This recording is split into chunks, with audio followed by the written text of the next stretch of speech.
Hello കൂട്ടുകാരെ, എല്ലാവർക്കും എൻ്റെ ചാനലിലേക്ക് വീണ്ടും സ്വാഗതം. അപ്പോൾ അങ്ങനെ ഞങ്ങൾ കുമരകത്ത് എത്തിയിരിക്കുകയാണ്. കുമരകത്ത് ഞങ്ങൾ താമസിക്കുന്ന റിസോർട്ട്, അതിൻ്റെ വീഡിയോ ഞാൻ ഇട്ടിരുന്നല്ലോ, അതെല്ലാവരും കണ്ടെന്ന് വിശ്വസിക്കുന്നു. അപ്പോൾ അവിടുന്ന് ഞങ്ങൾ ബോട്ടിങ്ങിനായിട്ട് രാവിലെ ഇറങ്ങിയിരിക്കുകയാണ്. അപ്പോൾ അവിടുത്തെ കാഴ്ചകൾ കണ്ടില്ലേ, നല്ല രസമല്ലേ കാണാൻ.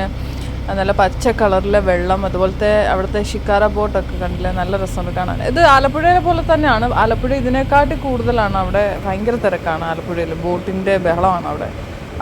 പക്ഷേ കുമരകത്ത് അത്രയും തിരക്കില്ല എങ്കിലും ഇവിടെ ടൂറിസ്റ്റുകൾ ഒരുപാട് വരുന്ന ഒരു സ്ഥലം തന്നെയാണ് കുമരകം. ആലപ്പുഴ കഴിഞ്ഞാൽ ടൂറിസ്റ്റുകൾ ഒരുപാട് വരുന്ന ഒരു സ്ഥലം തന്നെയാണ് കുമരകം. അപ്പോൾ ഇവിടെ മെയിനായിട്ടുള്ള അട്രാക്ഷൻ എന്ന് പറയുന്നത് ഇവിടെ ബോട്ടിംഗ് ആണ്. ബോട്ടിംഗ് അല്ലാതെ പിന്നെ വേറെ ഇവിടെ ഒരു സംഭവം എന്ന് പറയുന്നത് ഒരു ബേർഡ് സാങ്ച്വറി ഉണ്ട് ഇവിടെ അടുത്തായിട്ട്.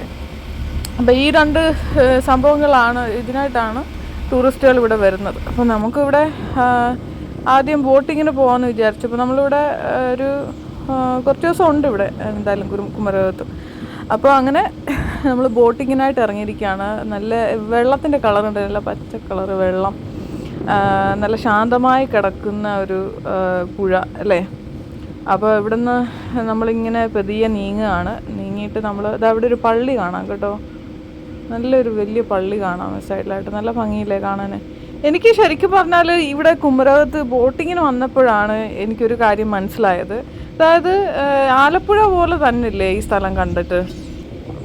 അതുപോലെ തന്നെ എനിക്ക് തോന്നിയത് ശരിക്കും പറഞ്ഞാൽ ഒരാൾ അവിടെ നിന്ന് ഇങ്ങനെ റിലാക്സ് ആയിട്ട് ഉറക്കമാകണമെന്ന് തോന്നുന്നു. എൻ്റെ സൈഡിലായിട്ട് വേറെ നല്ലൊരു വീടുണ്ട്, ഒരു പഴയൊരു വീട്. അപ്പോൾ എനിക്ക് തോന്നിയത് എന്താണെന്ന് വെച്ചാൽ ഇവിടെ ബോട്ടിങ്ങിന് വന്നപ്പോൾ ശരിക്കും പറഞ്ഞാൽ ഇത് ആലപ്പുഴയാണോ അതോ കുമരകമാണോ എനിക്കൊരു സംശയമായിരുന്നു. ഇങ്ങനെ കാരണം കണ്ടിട്ട് ഒരേപോലെ തന്നെ ഉണ്ട്, ബോട്ടും പിന്നെ വള്ളങ്ങളും കായലും ഒക്കെ, ഇതെല്ലാം ആലപ്പുഴ പോലെ തന്നെ. അപ്പോൾ ശരിക്കും പറഞ്ഞാൽ എന്താണെന്ന് വെച്ചാൽ ഈ കുമരകവും ആലപ്പുഴയും അതായത് കുട്ടനാട് ആ ഭാഗങ്ങൾ തമ്മിൽ വലിയ വ്യത്യാസമൊന്നുമില്ല കേട്ടോ. ആ ഒരു പിന്നെ ഇതുണ്ടല്ലോ കായലാണ് ഇവരെ സെപ്പറേറ്റ് ആക്കുന്നത്. ഇപ്പം അവിടുത്തെ അപ്പുറത്തെ സൈഡിലെ കായൽ ഇതും കൂടെ ഒന്നിച്ചിങ്ങനെ കിടക്കുകയാണ്. അപ്പോൾ ഈ ഒരു വ്യത്യാസമേ ഉള്ളൂ. അതുകൊണ്ടാണ് ഈ ഇത്രയും ഭാഗം ഒരുപോലെ തന്നെ ഇരിക്കുന്നത്. അപ്പോൾ ഇത് കുമരകം എന്ന് പറയുന്നത് പിന്നെ കോട്ടയം ഡിസ്ട്രിക്റ്റ് ആണല്ലോ. അപ്പോൾ പക്ഷേ ഇവിടെ കണ്ടാൽ നമുക്കിത് കോട്ടയം ഡിസ്ട്രിക്റ്റ് ആണെന്ന് തോന്നത്തില്ല, ആലപ്പുഴ പോലെ തന്നെ കിടപ്പുണ്ട്. അപ്പോൾ എന്തായാലും കൊള്ളാം. എനിക്കും ആൻഡ്രൂനും ബോട്ടിങ് ഭയങ്കര ഇഷ്ടമാണ്. അപ്പോൾ ഞാൻ ഇപ്പോഴൊക്കെ ആണല്ലോ ബോട്ടിങ്ങിനൊക്കെ പോയി തുടങ്ങുന്നതാണ്, നേരത്തെ ഒന്നും ഞാൻ അങ്ങനെ പോയിട്ടില്ല. പക്ഷേ ആൻഡ്രൂ ആണെങ്കിൽ പണ്ട് തൊട്ടേ നാട്ടിൽ വരുമ്പം പുള്ളി ഇങ്ങനെ സ്ഥിരമായിട്ട് പോകുന്നതാണ് ഇതിനൊക്കെ. അപ്പോൾ പുള്ളി ആദ്യമായിട്ടൊന്നും അല്ല ഈ ബോട്ടിങ്ങിന് പോകുന്ന പരിപാടിയൊന്നും ആദ്യമായിട്ടൊന്നും അല്ല. ഒരുപാട് കൊച്ചിലേ തൊട്ട് പുള്ളി ഇന്ത്യയിൽ അല്ലെങ്കിൽ കേരളത്തിൽ വരുമ്പം പുള്ളി സ്ഥിരമായിട്ട് പോകുന്ന സ്ഥിരമായിട്ട് ചെയ്യുന്ന ഒരു ആക്ടിവിറ്റിയാണ് ഈ ബോട്ടിങ്ങിന് പോകുന്നത്. അപ്പം എന്നെയും കൂടെ കൊണ്ടുപോയി ഇവിടെയൊക്കെ ഒന്ന് കാണിക്കുകയാണ്. അപ്പോൾ എനിക്ക് ശരിക്കും ഇഷ്ടപ്പെട്ടു. അപ്പം കുമരകത്ത് ബോട്ടിങ്ങിന് വരുന്നവർക്ക് വലിയ തിരക്കൊന്നുമില്ല. റേറ്റിൻ്റെ കാര്യത്തിൽ എനിക്ക് തോന്നുന്നു ഇവിടെ ഇച്ചിരി റേറ്റ് കൂടുതലാണെന്ന് തോന്നുന്നു കേട്ടോ. ബോട്ടിങ്ങിന് ഇവിടെ കുറച്ച് റേറ്റ് കൂടുതലാണ്, കാരണം ആലപ്പുഴ പോലെ അത്ര തിരക്ക് ഇവിടെ ഇല്ലാത്തതുകൊണ്ടായിരിക്കാം. അപ്പം ഞങ്ങളൊരു 3 മണിക്കൂറത്തേക്ക് ബോട്ടിങ്ങിന് ഇറങ്ങിയിരിക്കുകയാണ്. അപ്പോൾ വളരെ പെതുക്കെയാണ്, സ്ലോയിലാണ് ഈ വണ്ടിയല്ലല്ലോ ബോട്ട്, ഷിക്കാര ബോട്ടാണേ. ഷിക്കാര ബോട്ട് തന്നെയാണ് ഞങ്ങൾ എടുത്തിരിക്കുന്നത്. അപ്പോൾ അതിലാണ് ഞങ്ങൾ പോകുന്നത്. അപ്പോൾ വളരെ പെതുക്കെ തന്നെ പോവാൻ ഞങ്ങൾ പറഞ്ഞിട്ടുണ്ട്. 3 മണിക്കൂറുണ്ടല്ലോ. അപ്പോൾ ഞങ്ങളിവിടെ താമസിക്കുന്ന റിസോർട്ടിൽ നിന്ന് ഉച്ചയ്ക്ക് ഭക്ഷണമൊക്കെ കഴിച്ചിട്ട് ഞങ്ങൾ ഇറങ്ങിയതാണ്. അപ്പം ഉച്ചയ്ക്കല്ല രാവിലത്തെ ബ്രേക്ക്ഫാസ്റ്റ് കഴിച്ചിട്ട് ഇറങ്ങിയതാണ് ഞങ്ങൾ. അപ്പോൾ അതുകൊണ്ട് ഇച്ചിരി ഉറക്കം കൂടെ വരുന്നുണ്ട്, നല്ല കാറ്റുണ്ട്. പിന്നെ വെയിലധികം ഇല്ലായിരുന്നു, മഴ പെയ്യും എന്നുള്ളൊരു ആ ഒരു ലുക്കായിരുന്നു. പക്ഷേ എന്തായാലും മഴ പെയ്തില്ല. ഞങ്ങൾ ബോട്ടിങ് കഴിഞ്ഞ് ഇറങ്ങാൻ പോകുന്ന സമയത്തെങ്ങാണ്ട് ഒരു മഴ ചെറുതായിട്ട് ചാറ്റിൽ വീണ പോലെ എനിക്ക് ചെറിയ ഓർമ്മ ഉണ്ടായിരുന്നു തോന്നുന്നു. പക്ഷേ അതല്ലാതെ വേറെ കുഴപ്പമൊന്നുമില്ലായിരുന്നു. അപ്പോൾ നിങ്ങൾ കാണുന്ന പോലെ തന്നെ കണ്ടില്ലേ, അതിമനോഹരമായ ആ കായൽ ഇങ്ങനെ കിടക്കുകയാണ്. അപ്പോൾ ഇച്ചിരി പ്രൈവസി ഒക്കെ ഇഷ്ടപ്പെടുന്നവർക്ക്, അതായത് ആലപ്പുഴയിൽ പോകുമ്പോൾ ഒരുപാട് ബോട്ടുകൾ അങ്ങോട്ടും ഇങ്ങോട്ടും ഇങ്ങനെ ഒത്തിരി ഒന്നും ഉണ്ടല്ലോ. അപ്പോൾ ഇച്ചിരി ശാന്തമായ ഒരു അന്തരീക്ഷത്തിൽ അധികം തിക്കും തിരക്കും ബഹളവും ഇതൊന്നും ഇല്ലാതെ ബോട്ടിൽ സമാധാനമായിട്ടൊന്ന് യാത്ര ചെയ്യണം എന്ന് ആഗ്രഹിക്കുന്നവർക്ക് വരാൻ തന്നെ ഇവിടെ വന്നാൽ വേറെ ഒരു അട്രാക്ഷൻ എന്ന് പറയുന്നത് ഒരുപാട് കിളികളെ കാണാൻ പറ്റും. അതുകൊണ്ട് തന്നെയാണ് ഈ കുമരകത്തൊരു ബേർഡ് സാങ്ച്വറി ഇവിടെ തുടങ്ങിയത് തന്നെ. ഓക്കെ, അപ്പോൾ ഈ ബോട്ടിൽ കൂടെ നമ്മളിങ്ങനെ പോകുമ്പോൾ നമുക്ക് കാണാൻ പറ്റും. ഇതാ കണ്ടില്ലേ, ഈ വെള്ളത്തിൽ ഇങ്ങനെ മുങ്ങിപ്പോയി മീനെ പിടിക്കുന്ന ആ ഒരു കിളിയുണ്ടല്ലോ, എൻ്റെ പേരൊക്കെ ഞാൻ മറന്നുപോയി. അത് പിന്നെ പലതരം കിളികളെ ഇവിടെ കുമരകത്ത് വന്ന് നമുക്ക് കാണാൻ പറ്റും. നല്ലൊരു കാഴ്ചയാണ്. പ്രത്യേകിച്ച് എനിക്കാണെങ്കിൽ കിളികളെ ഭയങ്കര ഇഷ്ടമാണ്. അപ്പം ഞാനത് ശരിക്കും എൻജോയ് ചെയ്തു. അപ്പോൾ പോകുന്ന വഴിക്ക് നമ്മളൊരു വലിയൊരു റിസോർട്ട്, അതിമനോഹരമായ നാടൻ രീതിയിലുള്ളൊരു റിസോർട്ട് കണ്ടു കേട്ടോ. ഈ ഒരു റിസോർട്ട് ഇവിടെ ഉണ്ടെന്ന് അറിഞ്ഞിരുന്നെങ്കിൽ ഒരു പക്ഷേ ഞങ്ങൾ ഇവിടെ വരുമായിരുന്നായിരിക്കും. നമ്മൾ താമസിക്കുന്നത് വളരെ നല്ല റിസോർട്ടാണ്. എന്നാൽ ഈ ഒരു അന്തരീക്ഷം കണ്ടില്ലേ, കായലിനോട് തൊട്ടടുത്ത് തന്നെ കിടക്കുന്ന അത് പഴയ രീതിയിലെ നമ്മുടെ തറവാടുണ്ടല്ലോ വീടുകൾ, അതുപോലത്തെ രീതിയിലാണ് ഈ റിസോർട്ട് പണിഞ്ഞിട്ടിരിക്കുന്നത്. ഒരുപാട് സ്ഥലത്താണ് അത് കിടക്കുന്നത്. അപ്പം ആലപ്പുഴ പോലെ തന്നെ കുമരകത്തും ഈ കായലിൻ്റെ സൈഡിലൊക്കെ ആയിട്ട് ഒരുപാട് റിസോർട്ടുകൾ ഇതുപോലെ ഉണ്ട്. കൂടുതലും ഫോറിനേഴ്സൊക്കെയാണ് ഇവിടെയൊക്കെ വന്നു പോകുന്നത്. പക്ഷേ എന്തായാലും അതിമനോഹരമായ ഒരു കാഴ്ചയാണ്, ഒരു അന്തരീക്ഷമാണ്. നമുക്ക് ഒത്തിരി എൻജോയ് ചെയ്യാൻ പറ്റും. റിലാക്സിങ് ആണ് മെയിനായിട്ട്. അല്ലാതെ പാട്ടും ഡാൻസും ബഹളവും അങ്ങനത്തെ പരിപാടികളൊന്നും ഇതാണ്ട് കുറേ കിളികൾ പോകുന്നുണ്ടോ. അപ്പോൾ ഇവിടെ ബേർഡ്സ് എന്താ പറയുക, ബേർഡ്സ് വ്യൂവിങ് അല്ലെങ്കിൽ അതിനൊരു പേരുണ്ടല്ലോ, ബേർഡ് വാച്ചിങ് എന്ന് പറയും. അപ്പോൾ അതിനായിട്ട് ആൾക്കാർ വരുന്നവരൊക്കെ ഉണ്ട് ഇവിടെ കേട്ടോ.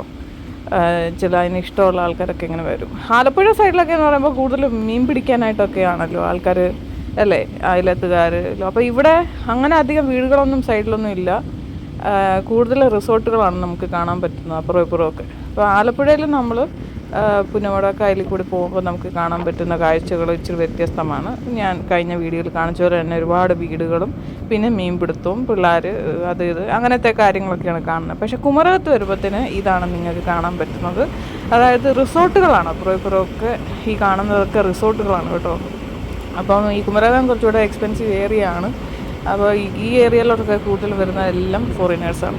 അപ്പം ഇങ്ങോട്ടൊക്കെ വരാൻ താല്പര്യമുള്ളവർക്ക് ഒരുപാട് നല്ല റിസോർട്ടുകളുണ്ട് കേട്ടോ. അപ്പോൾ കണ്ടില്ലേ വെള്ളത്തിൻ്റെ ആ ഒരു ഒഴുക്ക് കണ്ടില്ലേ. ശരിക്കും എനിക്കാണെങ്കിൽ ഈ വെള്ളം ഭയങ്കര ഒഴുക്കുള്ള അല്ലെങ്കിൽ ഭയങ്കര ആഴമൊക്കെ ഉള്ള വെള്ളം കാണുന്ന എനിക്ക് പേടിയാണ് കേട്ടോ. എന്നാലും ഒരു രസമാണത്.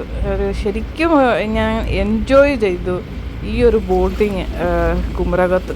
കിളികളെയൊക്കെ കണ്ട് എനിക്കൊരു എന്താ പറയുക, അതെനിക്ക് ഒരു വർണ്ണിക്കാൻ പറ്റുന്നില്ലായിരുന്നു ആ ഒരു സിറ്റുവേഷൻ, ആ ഒരു അന്തരീക്ഷം. അതായത് ഇവിടെ മനുഷ്യരല്ല മീൻ പിടിക്കാൻ വരുന്നത്, കിളികളാണ് ഇവിടെ മീൻ പിടിക്കാൻ വരുന്നത്. അപ്പോൾ അത് കാണുന്ന നല്ല രസമാണ് കേട്ടോ. ബോട്ട് നമുക്ക് ഇങ്ങനെ നിർത്തിയിട്ട് ഒന്ന് കാണാം, അല്ലെ വീഡിയോ എടുക്കാം. അങ്ങനെ നമുക്ക് ബോട്ട് അങ്ങനെ നിർത്തിയിടാൻ പറ്റത്തില്ല. അതിങ്ങനെ മുന്നോട്ട് നീങ്ങിക്കൊണ്ടിരിക്കുകയല്ലേ. തന്നെയല്ല ഇപ്പം നമ്മൾ എത്തിയിരിക്കുന്നതൊക്കെ നല്ല ആഴമുള്ള ഏരിയ ആണ്. അപ്പം ഇവിടെ ഒന്നും നമുക്കങ്ങനെ ബോട്ട് നിർത്തിയിടാൻ പറ്റില്ല. ഇതാ ഒരു ഹൗസ് ബോട്ട് ഇങ്ങനെ പോകുന്നുണ്ട് കേട്ടോ. വളരെ മനോഹരമായ ഒരു ഹൗസ് ബോട്ട്. അപ്പോൾ ഹൗസ് ബോട്ടിനകത്തുള്ളവരൊക്കെ എന്ത് ചെയ്യുന്ന ആർക്കറിയാം. ഇത് ഉറങ്ങുകയാണോ അതോ ചിലരൊക്കെ അവിടെയൊക്കെ ഇരിപ്പുണ്ട്. അപ്പോൾ ആ രസമാണ് ആ വെള്ളത്തിൻ്റെ ആ ഒരു ഓളം, ആ കിളികളുടെ കരച്ചിലും ആ മീൻപിടുത്തവും വെള്ളത്തിൽ മുങ്ങിപ്പോയി. ആർക്കെങ്കിലും ഈ കിളിയുടെ പേരോർമ്മയുണ്ടോ? ഞാൻ കൊച്ചിലേ തൊട്ട് കണ്ടിട്ടുള്ളതാണ്. പണ്ട് ഞങ്ങൾ താമസിച്ചിരുന്ന ആ സ്ഥലത്തൊക്കെ ഇതുപോലെ പുഞ്ചയിൽ വെള്ളം നിറയും. പുഞ്ചയിൽ വെള്ളം നിറയുമ്പോൾ ഇതുപോലൊക്കെ കിടക്കും. ആറ് പോലെ അല്ലെങ്കിൽ ഒരു നദി പോലെ വെള്ളം പൊങ്ങി കിടക്കും. അപ്പോൾ ആ സമയത്തൊക്കെ നമ്മൾ കണ്ടിട്ടുണ്ട് ഇതുപോലത്തെ കിളികൾ വെള്ളത്തിൽ മുങ്ങിപ്പോയി അടിയിൽ പോയിട്ട് മീൻ പിടിച്ചുകൊണ്ട് വരുന്ന. അതിൻ്റെ പേര് ഞാൻ മറന്നുപോയി. അപ്പോൾ നല്ല ആഴമുള്ള ഒരു ഏരിയയിലാണ് നമ്മൾ എത്തിയിരിക്കുന്നത്. അപ്പോൾ നമ്മൾ ഇനിയും പോകുന്നത് എവിടെയാണെന്നറിയാമോ? പാതിരാമണൽ. എല്ലാവരും കേട്ടിട്ടുണ്ടായിരിക്കാം. ഞാനും പണ്ട് എവിടെയൊക്കെയോ കേട്ടിട്ടുണ്ട്, ഏതെങ്കിലും സിനിമയിലൊക്കെ ആയിരിക്കാം. എന്തായാലും പാതിരാമണൽ നമ്മൾ പോകുന്ന വഴിക്കായി, ബോട്ടിങ്ങിന് പോകുന്ന വഴിക്കായിട്ടാണ്. അപ്പം നമ്മളെ വേണമെങ്കിൽ അവർ ഇവിടെ വരെ നിർത്തിയിട്ട് പോകും. അല്ല അതിനകത്ത് കയറണമെന്നുണ്ടെങ്കിൽ നമുക്ക് സെപ്പറേറ്റ് പൈസയും കൊടുക്കണം. അപ്പോൾ ഒത്തിരി സമയമെടുക്കും. അപ്പോൾ അങ്ങനെ ഞങ്ങൾ പാതിരാമണൽ ഇതിനകത്ത് കയറാമെന്ന് വിചാരിച്ചു. അപ്പോൾ ആൻഡ്രൂവിൻ്റെ അടുത്ത് നേരത്തെ പറഞ്ഞിട്ടുണ്ട് ഈ പാതിരാമണലിൻ്റെ കാര്യം. കാരണം പുള്ളി നേരത്തെ ഇവിടെയൊക്കെ വന്നിട്ടുള്ളതാണ്, ഈ പാതിരാമണലിലും പിന്നെ കുമരകത്ത് ഇതൊക്കെ പല പ്രാവശ്യം പുള്ളി വന്നിട്ടുള്ളതാണ്. അപ്പം എൻ്റെ അടുത്ത് ഇങ്ങനെ പറയായിരുന്നു പാതിരാമണൽ കേട്ടിട്ടുണ്ടോ, അപ്പം ഞാൻ പറയുമായിരുന്നു ഞാൻ കേട്ടിട്ടുണ്ട്, പക്ഷെ എന്താണ് ഈ സംഭവം എന്ന് എനിക്ക് അറിയത്തില്ലല്ലോ. അപ്പം ഇന്ന് എന്തായാലും ഇവിടെ വരാനായിട്ട് പറ്റി. അപ്പം നിങ്ങൾ കാണുന്നത് ഇത് പാതിരാമണൽ എന്ന് പറയുന്നത് ഒരു ഐലൻഡാണ്. ആ ഐലൻഡിനകമാണ് ഇത് കാണുന്നത്, മനസ്സിലായില്ലേ? ചെറിയ ഒരു ദ്വീപാണ് കുമരകത്ത്. ഓക്കെ, അപ്പം ഇതിനകത്തൂടെയാണ് ഞാനിപ്പം നടന്നുകൊണ്ടിരിക്കുന്നത്. അപ്പം ഇവിടെ ആരുമില്ല, വളരെ വിജനമായ ഒരു ദ്വീപാണ്. അപ്പം ഞങ്ങളുടെ പിന്നെ ബോട്ട് ഓടിക്കുന്ന പുള്ളി അവിടെ നിൽപ്പുണ്ട്. അപ്പോൾ ഞങ്ങൾ പറഞ്ഞു ഒരു മണിക്കൂർ കഴിഞ്ഞിട്ട് ഞങ്ങൾ വരാം, 1 മണിക്കൂറിനുള്ളിൽ വരാമെന്ന് ഞങ്ങൾ പറഞ്ഞിട്ടാണ് ഇതിനകത്തോട്ട് വരുന്നത്. അപ്പോൾ എനിക്ക് കുറച്ച് പേടിയുണ്ടായിരുന്നു ഇതിനകത്തോട് നടന്നപ്പോൾ. ഒരു കാടിൻ്റെ അന്തരീക്ഷമൊക്കെ ആണല്ലോ, തന്നെയല്ല ആളും അനക്കമൊന്നും ഇല്ല. ഇടയ്ക്കൊക്കെ അവിടെ ഇവിടെയൊക്കെ ഓരോ കരിയില അനങ്ങുന്നു. അപ്പം നമുക്ക് ചെറിയൊരു പേടി വരും, എന്തായിരിക്കും ഇതുപോലൊക്കെയുള്ള സ്ഥലത്ത് ചെല്ലുമ്പോൾ സാധാരണമായിട്ട് എനിക്ക് തോന്നുന്ന കാര്യമാണ് വല്ല മൃഗങ്ങളോ പാമ്പോ. ഇതിലെ ആമസോൺ ഫോറസ്റ്റിൽ പോയൊരു ഫീലിംഗ് ഇല്ലേ, അനക്കൊണ്ട സിനിമയിലൊക്കെ കാണുന്ന പോലെ അതുപോലൊക്കെ തോന്നുന്നു.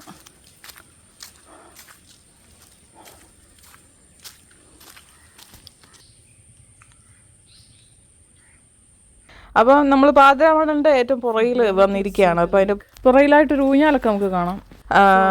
അപ്പോൾ ഇതാണ് അതിൻ്റെ ബാക്ക് സൈഡ്. പണ്ടേതോ സിനിമയിലൊക്കെ നമ്മൾ കണ്ടിട്ടുണ്ടെന്ന് എനിക്ക് തോന്നുന്നു. ഇതൊക്കെ സിനിമയിലൊക്കെ ഇവിടെയൊക്കെ ഉണ്ട്. പിന്നെ പാതിരാമണൽ എന്തൊരു പാട്ടിലുണ്ടോ എന്തൊക്കെയോ ഞാൻ കേട്ടിട്ടുണ്ട് ഈ പാതിരാമണൽ. അപ്പോൾ ഇതാണ് സംഭവം. അപ്പം ചില ആൾക്കാരൊക്കെ ഇവിടെ വരാറുണ്ട് കേട്ടോ, ലോക്കൽസായിട്ടല്ല. പിന്നെ കൂടുതൽ ഇതിനകത്തൂടെ ഞങ്ങളൊന്ന് നടക്കാൻ പോയി. ഇതിനകത്തൂടെ വേറൊരു റൂട്ടുണ്ട്.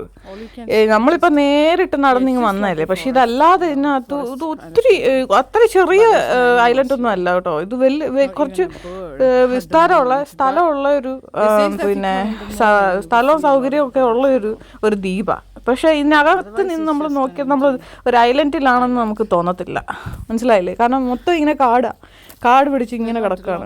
അപ്പോൾ ഇവിടെ കൂടുതലും വരുന്ന ആൾക്കാർ എങ്ങനത്തെയാണെന്ന് വെച്ചാൽ ഈ ലവേഴ്സൊക്കെയാണ് വരുന്നത്. ഒരു സെക്യൂരിറ്റി ഗാർഡ് തന്നെ അവിടെ കാണാൻ പറ്റുന്നുണ്ട്. പിന്നെ ചെറുപ്പക്കാരൊക്കെ ഗ്രൂപ്പായിട്ടൊക്കെ ഇവിടെ വരാറുണ്ട്. പിന്നെ സ്കൂളുകളിൽ നിന്നൊക്കെ ഇവിടെ പിള്ളേരെ കൊണ്ടുവന്നിട്ടുണ്ടോയെന്ന് എനിക്കറിയില്ല. അങ്ങോട്ട് നടക്കാൻ പറ്റുമോ? ഒത്തിരി ദൂരമുണ്ടോ അങ്ങോട്ട്? ഇങ്ങനെ പോയാൽ കറങ്ങി വരാം, പക്ഷേ പെട്ടുപോലെ. പേടിക്കാൻ എന്തെങ്കിലും ഉണ്ടോ? അപകടം എന്തെങ്കിലും ഉണ്ടോ? ഓക്കെ. അപ്പം സെക്യൂരിറ്റി ഒക്കെ ഉണ്ട്. 1-2 പേര് അവിടെ എവിടെയും കാണും, അത്രേ ഉള്ളൂ. പറഞ്ഞ പോലെ ഒത്തിരി വിസ്താരമുണ്ട് ഇതിന്. അപ്പോൾ നമ്മൾ സൂക്ഷിച്ചും വേണം ഇതിനകത്തൂടെ അങ്ങോട്ടും ഇങ്ങോട്ടും ഒക്കെ പോകാൻ. അപ്പം നമുക്ക് ഇച്ചിരി പേടിയുണ്ടായിരുന്നു. പിന്നെ പെട്ടെന്നൊരു സെക്യൂരിറ്റി ഗാർഡിനെ കണ്ടപ്പം ഒരു ആശ്വാസമായി. Guys, I feel like I'm in Amazon forest. Yeah. Well, I've never been to Amazon forest, but I've seen in the movies and, in the television and all that. So it basically looks like a Amazon rainforest. So the guide, no, it's not the guide. He's a security or something. He works here. He said if you want you can go further down, but there's nothing much to see. But he said to me, if you go too far inside, then you'll be lost. So make sure that you come back in the same route. But for me, I really don't feel like going that far.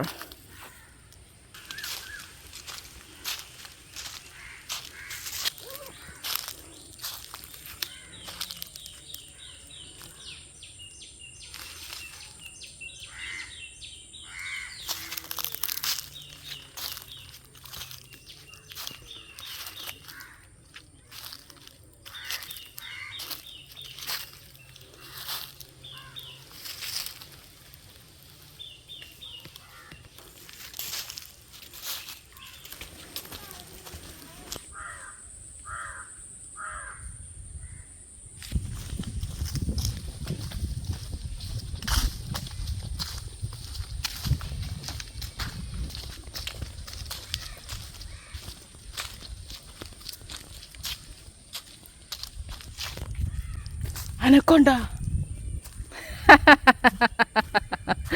Somebody got scared. There's no anaconda here, Andrew. This is not South America. This is just Kerala. So we can expect to see some python, not anaconda.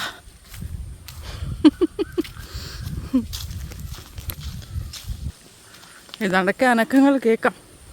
എന്തായാലും പുലിയും കടുവയും ആനയൊന്നും ഇല്ല എന്നൊരു സമാധാനമുണ്ട്. മലബാറിൽ പോയപ്പം നമ്മളിങ്ങനെ ഓരോ മലയും കാടും കയറി ഇറങ്ങിയപ്പോൾ നമുക്ക് ആ പേടിയായിരുന്നു മനസ്സിലേക്കോ എവിടെയെങ്കിലും വല്ല പുലിയോ കടുവയോ ആനയോ അതിങ്ങനെ ഇപ്പോണ്ടോ വരുന്നുണ്ടോ ആ പേടി എന്തായാലും ഇങ്ങോട്ടൊന്നും ഇല്ല.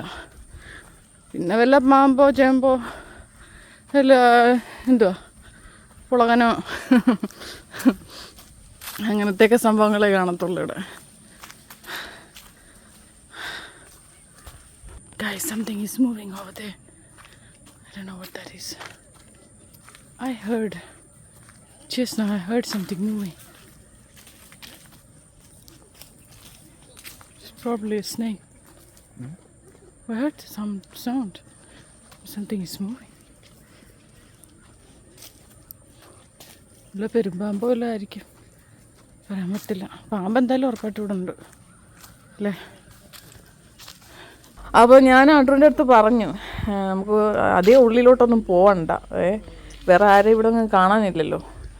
അപ്പം അഥവാ നമുക്ക് പറയാൻ പറ്റത്തില്ല വല്ല ദുഷ്ടനോ ചീത്ത ആൾക്കാരൊക്കെ എവിടെയെങ്കിലും ഒളിച്ചിരിപ്പുണ്ടോ, നമ്മളെ അറ്റാക്ക് ചെയ്യുമോ. പ്രത്യേകിച്ച് ഇവിടെയൊക്കെ വരുന്നതൊക്കെ ഫോറിനേഴ്സൊക്കെ ആണല്ലോ. അങ്ങനെയൊക്കെ എന്തെങ്കിലും കാര്യത്തിന് ആരെങ്കിലുമൊക്കെ ഒളിച്ചിരിപ്പുണ്ടോ എന്നും പറയാൻ പറ്റില്ലല്ലോ. കേരളത്തിൽ എന്തെല്ലാം കാര്യങ്ങളാണല്ലേ നടക്കുന്നത്. അപ്പോൾ എനിക്ക് ഇച്ചിരി പേടിയുണ്ടായിരുന്നു. പക്ഷെ ആൻഡ്രൂ അങ്ങനെയല്ല, പുള്ളി ഭയങ്കര എക്സ്പ്ലോറിങ് മൈൻഡാണ്. അപ്പം ഞാനും അങ്ങനെയൊക്കെ തന്നെയാണ്. ഞാൻ ഭയങ്കര എക്സ്പ്ലോറിങ് ആണ്, അഡ്വഞ്ചറും ആണ്. പക്ഷേ ചില സമയത്ത് എനിക്ക് പേടി വരാറുണ്ട്. കാരണം നമുക്കധികം സെക്യൂരിറ്റി സേഫ്റ്റി ഒന്നും ഇല്ലയെന്ന് കണ്ടാൽ എനിക്ക് പേടിയാണ്. അപ്പം അങ്ങനെ എന്തായാലും കുറച്ച് മുന്നോട്ട് പോകാമെന്ന് വിചാരിച്ചു. അങ്ങനെ ഞങ്ങൾ ഉള്ളിലോട്ട് കുറേ നടന്നു പോകും. അപ്പം ഇതിനകത്ത് കയറിയാൽ ഒരുപാട് കിളികളെ കാണാമെന്നൊക്കെ ബോട്ടുകാരൻ പറഞ്ഞു. പിന്നെ അതുപോലെ തന്നെ ഞങ്ങളുടെ റിസോർട്ടിലെ ആൾക്കാർ പറഞ്ഞു. അപ്പോൾ അതിരാമണലിൽ ചെന്നാലും ഒരുപാട് കിളികളെയൊക്കെ കാണാം. അപ്പോൾ ട്രീ ഹൗസ് മരത്തിൻ്റെ മുകളിൽ കുറേ ആൾക്കാർ നിൽപ്പുണ്ട്. അതിൻ്റെ മുകളിൽ നിന്നാൽ ചിലപ്പോൾ ഇവിടെ മുഴുവൻ കാണാൻ പറ്റുമായിരിക്കും അല്ലേ. ഇവിടെ ഇപ്പോൾ സൺസെറ്റ് ആയിക്കൊണ്ടിരിക്കുകയാണ്. നമുക്ക് കാണുമ്പോൾ തന്നെ അറിയാം ഇരുട്ടി തുടങ്ങി. അപ്പം ഇനിയിപ്പോൾ ഇവിടെ നിൽക്കുന്ന അത്ര സേഫ് അല്ലല്ലോ. അങ്ങനെ നമ്മൾ പാതിരാമണലിൽ നിന്നും യാത്ര തുടരുകയാണ്. ആർക്കെങ്കിലും ഈ പേരെങ്ങനെ ഇവിടെ വന്നെന്ന് അറിയാമോ?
ഇന്നത്തെ നമ്മുടെ ഡിന്നർ, ഇന്ന് ഞങ്ങൾ വീണ്ടും ജീര റൈസും ദാൽ തടുക്ക ഓർഡർ ചെയ്തിട്ടുണ്ട്. കാരണം ഇന്നലെ നമ്മൾ കഴിച്ച് നോക്കിയപ്പോഴത്തേനും നല്ല സൂപ്പർ അടിപൊളിയായിരുന്നു. അപ്പോൾ അതുകൊണ്ട് വീണ്ടും ഞങ്ങൾ ജീര റൈസും ദാൽ തടുക്ക ഓർഡർ ചെയ്തു. പിന്നെ അതുപോലെ തന്നെ കടായി പനീർ ഓർഡർ ചെയ്തിട്ടുണ്ട്. പിന്നെ ഒരു ആലു പൊറോട്ടയും ഒരു തവ പൊറോട്ടയും പിന്നെന്തോ നമ്മൾ ഓർഡർ ചെയ്തേ കേട് അങ്ങനെയൊക്കെ അച്ചാറൊക്കെ പറഞ്ഞിട്ടുണ്ട്. അപ്പോൾ അതിപ്പോൾ ഒരു വരിക്കും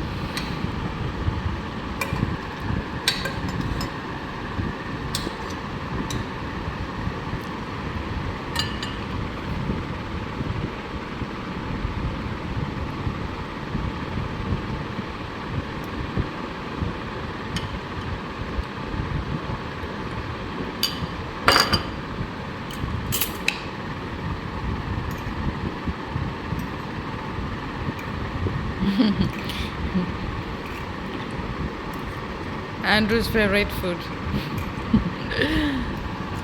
Dal and rice. ഇത് നമ്മുടെ തവ പൊറോട്ട.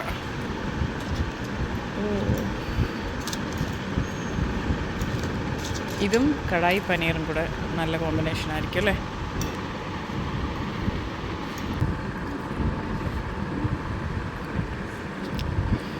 ആലു പൊറോട്ടയും അച്ചാറും തൈര് ഞാൻ നല്ല തണുത്ത തൈരാണ് പറഞ്ഞത്.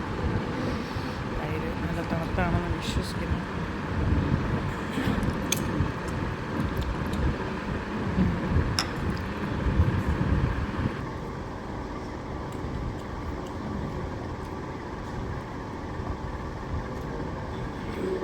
Actually, the aloo paratha and the kadai paneer.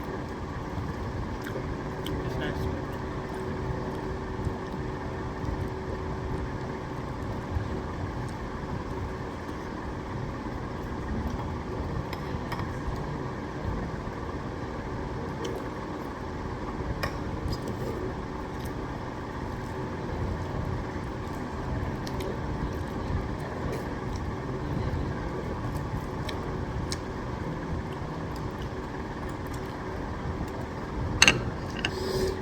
Try the dal and rice and some yogurt, some kadai.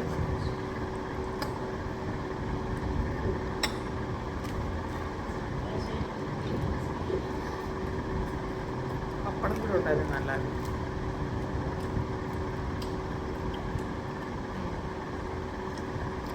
Dal തടുക്ക.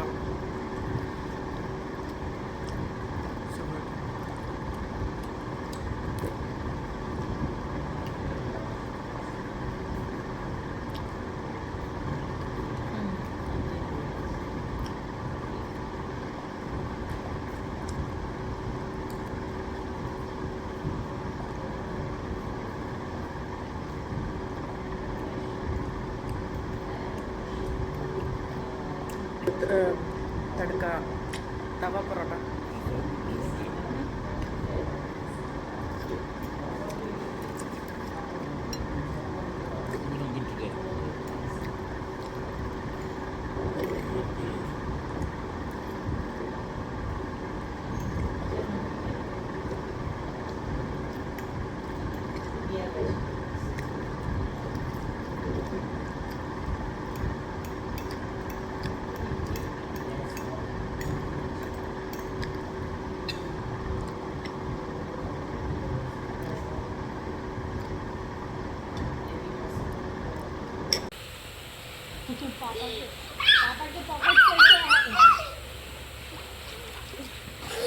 Now we're going to have another competition between Andrew and Kashish. Swimming competition. Kashish and Andrew. ഡിന്നറൊക്കെ കഴിഞ്ഞ് ഇനി ഇവിടെ നീന്തൽ മത്സരമാണ്. അപ്പോൾ ഞാൻ നേരത്തെ പറഞ്ഞ ആ ബോംബെ ഫാമിലി ഉണ്ടല്ലോ, അവർ ഇവിടെ ഉണ്ട്. അപ്പോൾ അവരെല്ലാവർക്കും നീന്താൻ അറിയാവുന്ന ആൾക്കാരാണ്. അപ്പോൾ അവരും ആൻഡ്രു എല്ലാവരും കൂടെ ഇവിടെ നീന്തലാണ്. അപ്പം എനിക്ക് മാത്രമേ ഉള്ളൂ ഈ കോട്ടലിൽ നീന്താൻ അറിയാത്തത്.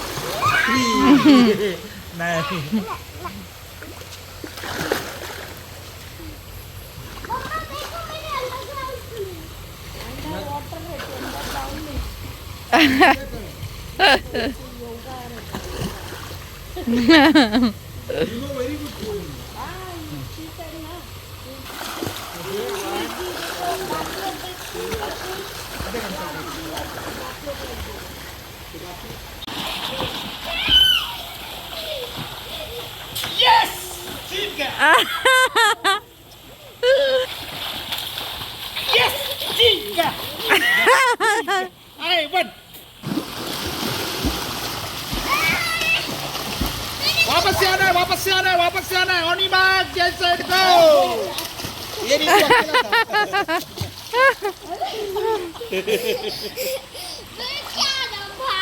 गो!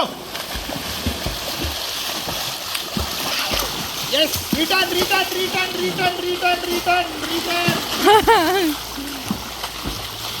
इधर ही है.